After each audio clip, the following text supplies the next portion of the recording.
Hello, for Wall Street Media, this is Tyler. I'm here with Doug, and we'll help you make money in the stock market with information you can't find anywhere else. Hey guys, we've got JMP Securities Healthcare Focus Conference. This is a good one, and it's a unique structure.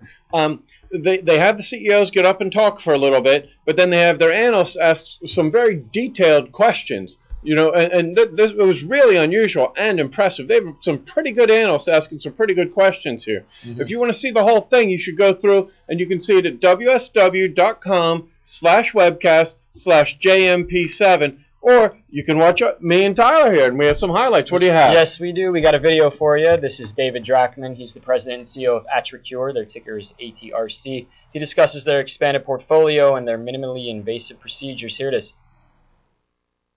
Excellent question. What are the key drivers to adoption?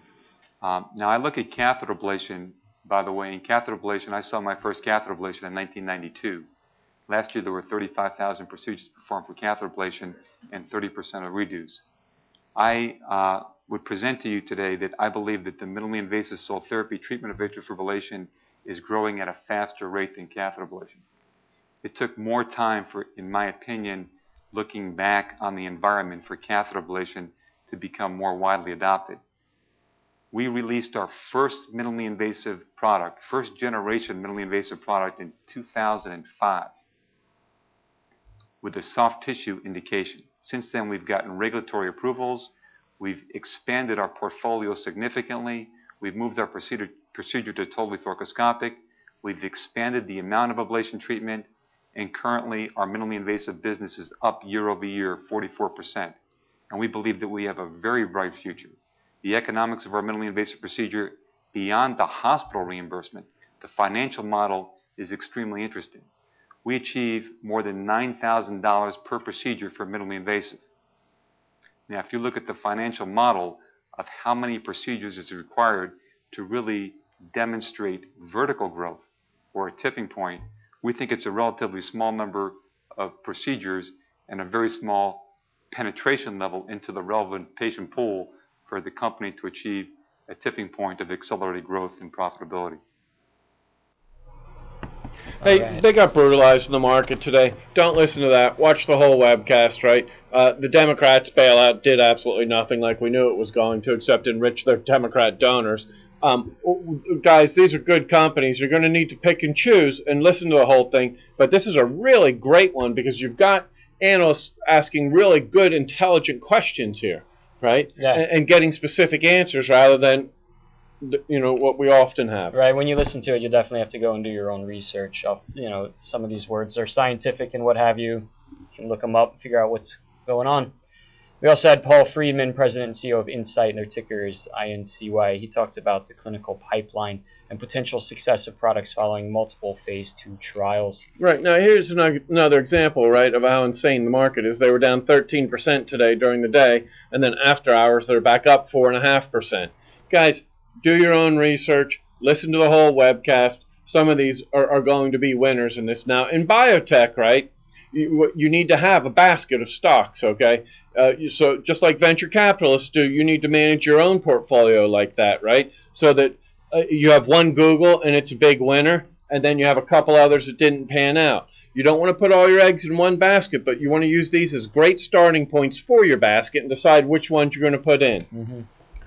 We also had George Skangas, PhD. He's the president and CEO of Exelixis.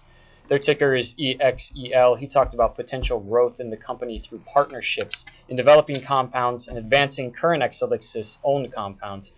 He also talked about future partnerships they're discussing with other companies. We also had Edward Lamphere, president and CEO of Sangamo Biosciences. Their ticker is SGMO. He's talking about targeted gene regulation and gene modification. They have 2 phase 2 clinical trials on. What are you looking at me for? That's not how you say it. I don't recall how you say it, but I know that's not it. Okay. For phase 2 clinical trials ongoing, 4 preclinical, and 2 in the research pipeline. What are you talking about? That's not how you say their name. That's not right. Sangamo. It's not it. But anyhow, guys, you look up the ticker. I know that I don't recall how you say it. You just keep reading your little notes there, note boy. Sangamo. I'm going to look it up here. All right, you do that. Thank you for the This is interesting. I'm going to keep going. You listen there. We had David Clark. He's the CFO of Allos Therapeutics. Their ticker is ALTH. He discussed PDX to be commercialized in 2 areas. Talked about hematological malignancies, for which they have 3 phase 2 trials with promising results, and 2 phase 2 trials ongoing in solid tumors.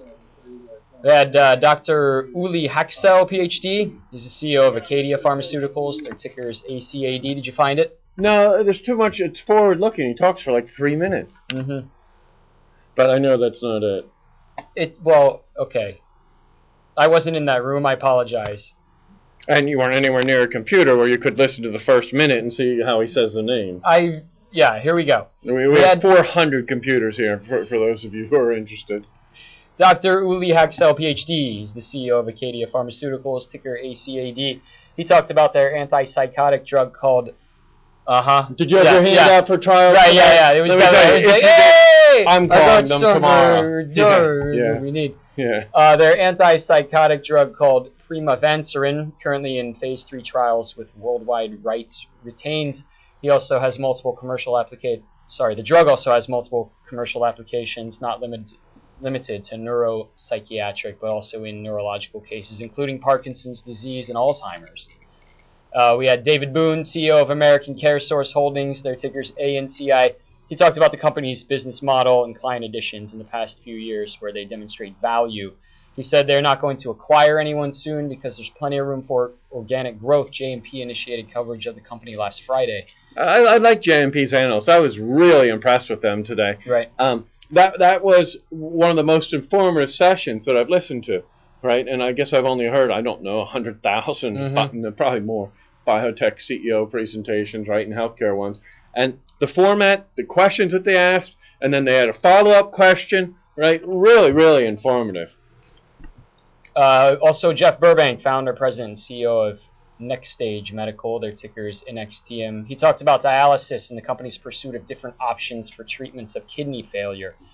He talked about their products for 3 markets: the home market, for which they are the first and only provider of a small, portable, easy-to-use hemodialysis system; the in-center market; and the critical care market were the 3 he talked about. Really interesting stuff. Absolutely. We're here every day at Wall Street Media. You can find us directly at WSMCO.com. Thank you.